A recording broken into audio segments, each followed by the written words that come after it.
Hello, everybody. This news story is actually a weapon to manipulate very stupid people. It's filled with lies, manipulation, and emotional triggers that trick very weak people into becoming mindless drones who are going to ruin their lives and the lives of everyone around them. My name is Sirius. This is Unfluenced. Let's dig into this article from New York Magazine. It's a subgroup of them called The Cut. They start off the article hard with a couple of posters that say, Rene Good, American mom, murdered by ICE. So they're jumping straight into the scare tactics. This is a typical article from the left media machine to manipulate and trick you and turn you into a weaponized kamikaze drone. Let's read it. Let's get into it. Let's see what they're doing. This is in the parenting section of The Cut. How are we supposed to parent through this? Rene Good was stolen from her children. I'm still figuring out what to tell mine. One, she was not stolen. But this is an emotionally charged trigger word. Stolen from her children. She wasn't. She took her car and became an activist and tried to run over a cop. And also, I'm still figuring out what to tell mine. Why on earth are you telling your children about a random strange woman that was murdered or self-suicided by cop? Or why would you tell your children at all about a random person who died? This is just weird. All right, let's dig into this.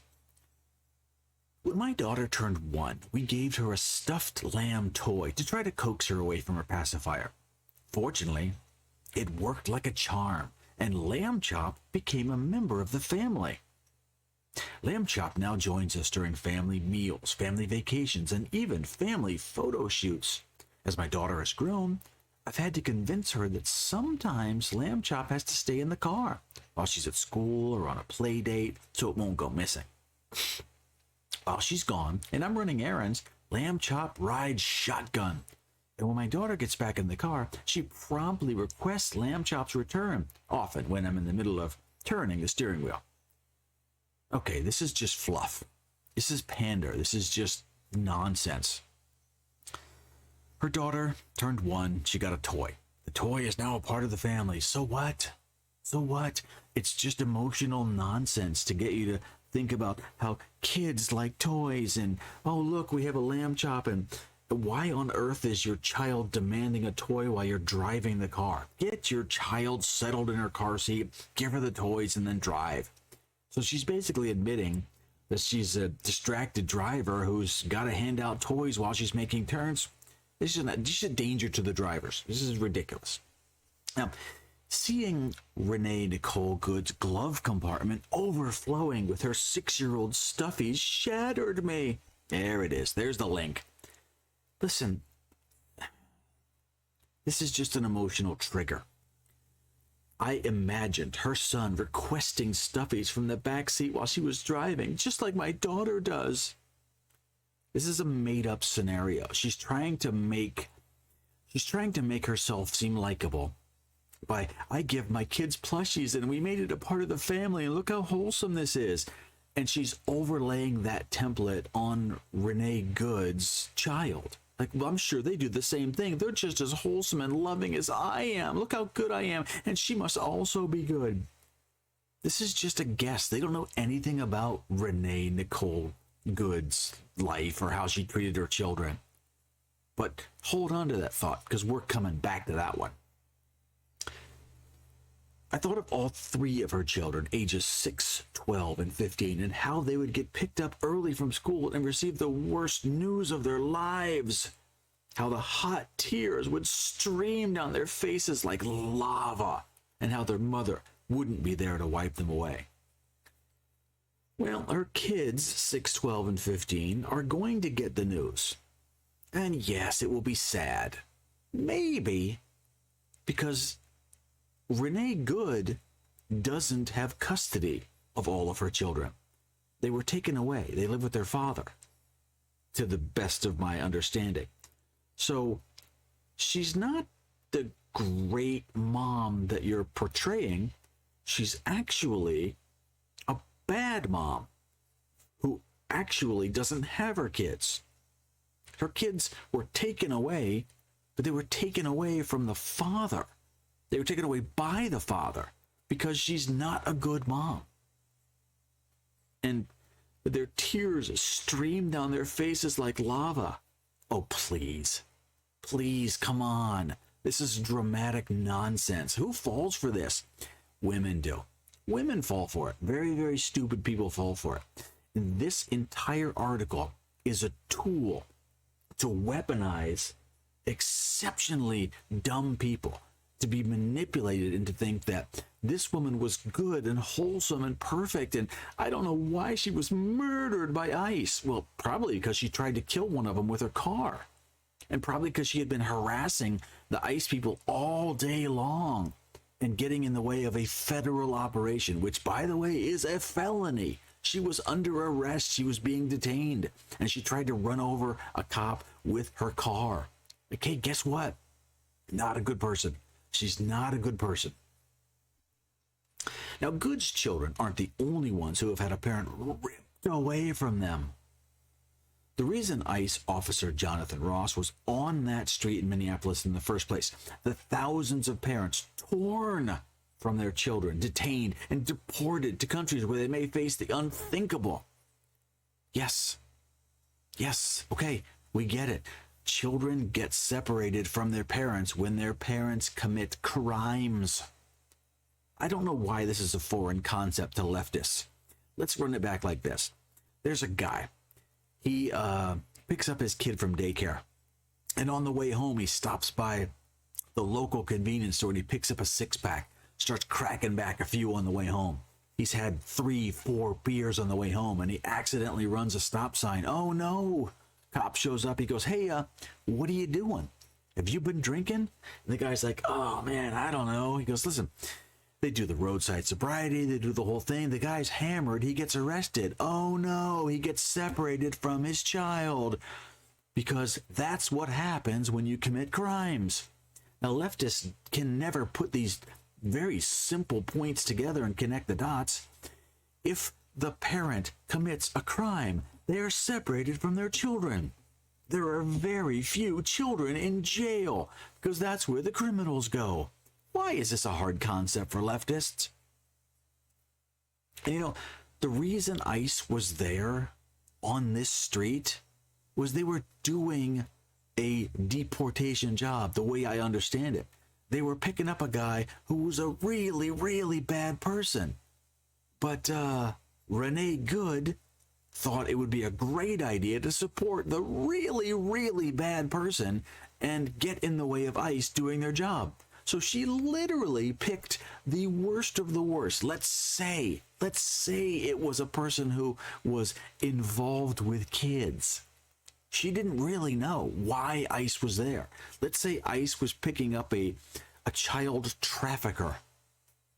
She decided that she would rather support the child trafficker, supposedly, hypothetically, theoretically, than her own children. That's who Rene Good was. Now, the article goes on, for anyone with the slightest semblance of a conscience, life feels especially heavy these days. Every morning, I dread the idea of looking at my phone, knowing I'll be inundated with something terrible. News of the latest airstrike, invasion, wildfire, government-sanctioned kidnapping, or all-around incoherent utterance from an elected official. Doom scrolling doesn't even begin to cover it. This person is terrified of everything. She said, airstrikes. Well, there's no airstrikes here. Invasion. The only invasion is from the southern border, to be quite honest. Wildfire. Nature. She's afraid of nature. Government-sanctioned kidnapping. Oh, please. You're just making up words because you heard it on a Reddit post somewhere. Or the all-around incoherent utterance from an elected official. Okay, we get it. Orange man bad. We understand. Stop listening to CNN, and you are doom scrolling, because the world isn't out to get you. If you stay home, or you go to work, or you go out to eat, no one's coming to get you. Okay, no one's coming to get you. You're afraid of your own shadow. ICE is detaining people that are here illegally. If you're here legally and you're not breaking any laws, no one cares. No one's coming to get you. This woman has been terrified by reading ridiculous news stories for a decade about how Trump is the Gestapo, the Nazi Hitler man, the bad, oh, he's going to get you. No, he's not. He hasn't done anything. Well, he's been impeached twice because he didn't do anything. He's not done anything. ICE has a job to remove illegal migrants. This doesn't apply to you. You're just being terrified because you're very, very dumb. Now, as a journalist, I've always been entrenched in current events. I've watched every horrific video, debate, press conference you can think of because it was my job. But 5 years ago, I got a new job that made processing the news especially hard for me. I became a parent. Becoming a parent doesn't change the news. Okay? If becoming a parent makes the news hard for you, you've got something wrong in your brain. Okay? I read the news differently. Suddenly, every person was somebody's baby. Every child cry was familiar. Every attack felt personal and urgent. This was no longer the world I was living in. It became the world I am somehow supposed to raise my children in. This is dramatic nonsense. This doesn't make any sense at all. There have been hard times throughout all of human history. Now is one of the safest times of all history, except if you're living in Chicago or Memphis or LA or Portland or, wait, am I getting a pattern here? Listen, leftists create dangerous situations. Now, this person, she might live in New York City. I don't know. She might. And yes, New York is dangerous because they brought in hundreds of thousands of illegal immigrants that don't share our values. There are rapes on subway trains of dead people.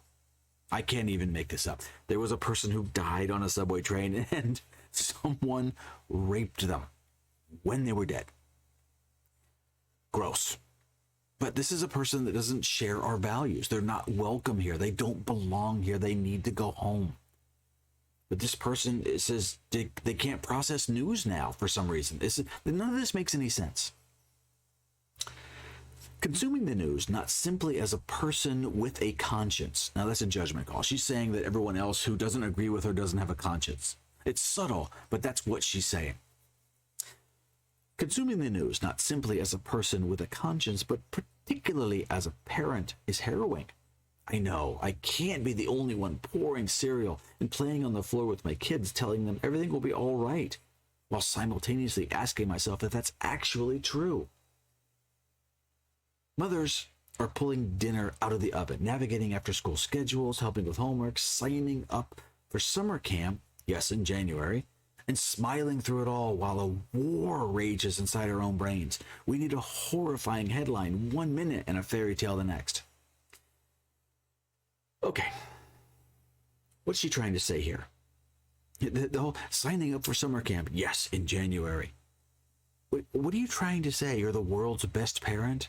I'm planning 6 months ahead. Yes, of course in January. How dumb do you think I don't know that it's January? I'm doing summer camp. This is patronizing and condescending. It's actually mean-spirited, saying, if you don't know how good I am, let me tell you again, I'm a better person than you are. That's basically what she's saying. And we read a horrifying headline 1 minute and a fairy tale the next. What are you talking about? There are always bad things happening. This doesn't even make any sense. It doesn't add to the story at all. Here's where it starts to get interesting.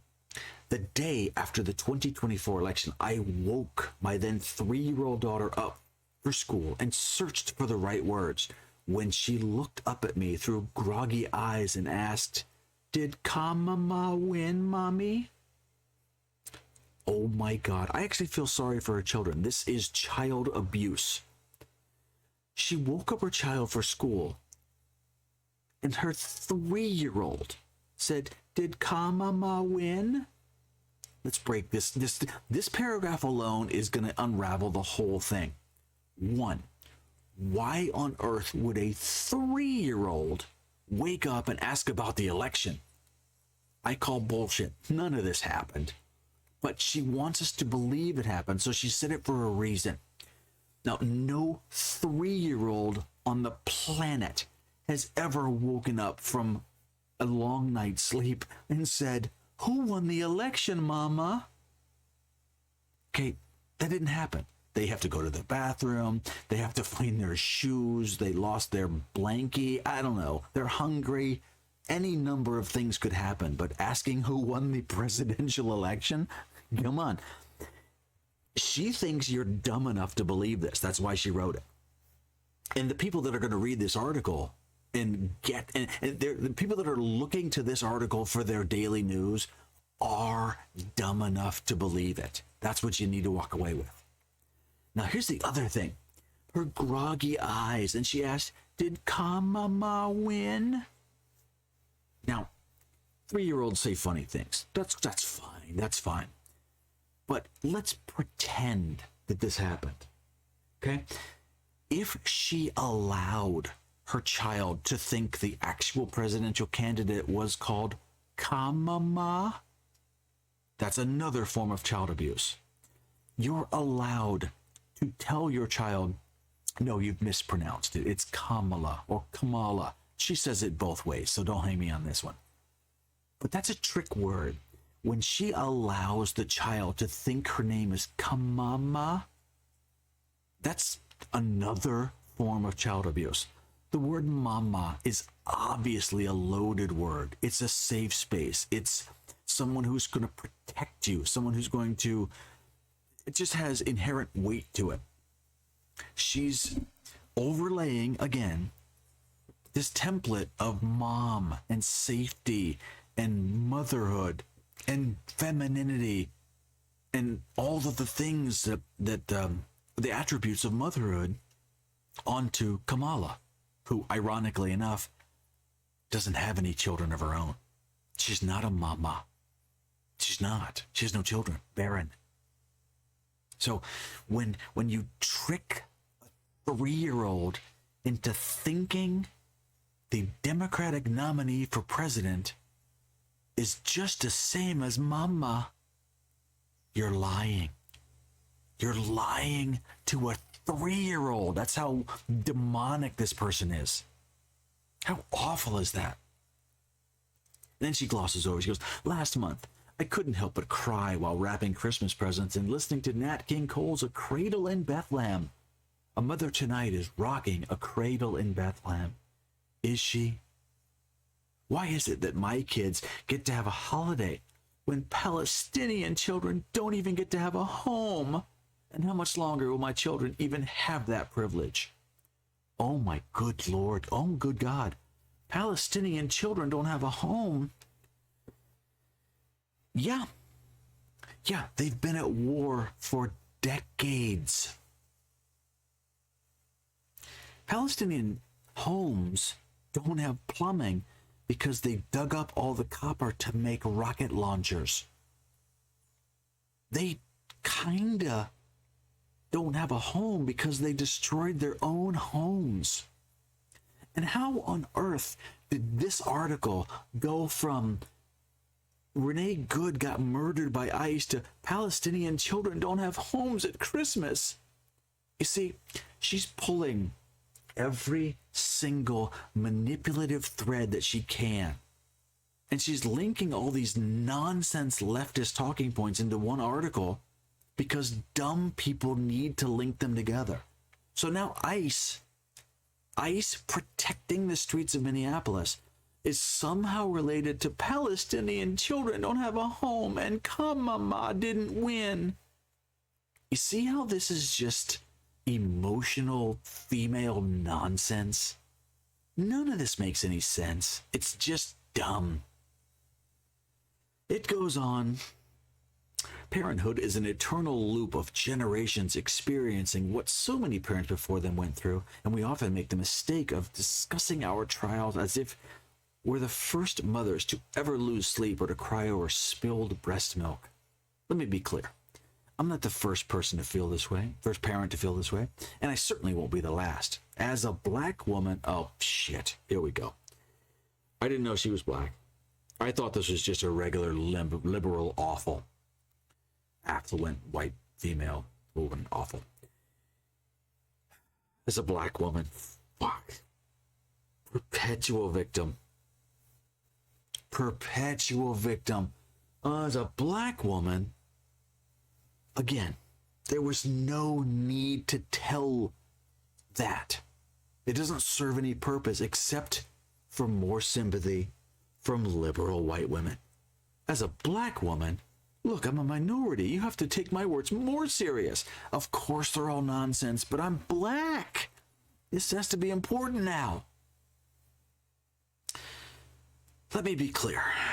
I'm not the first parent to feel this way, and I certainly won't be the last. As a black woman, I know my ancestors worried their sons and daughters might get lynched on their walks home from school, and their babies would be ripped from their arms on the auction block.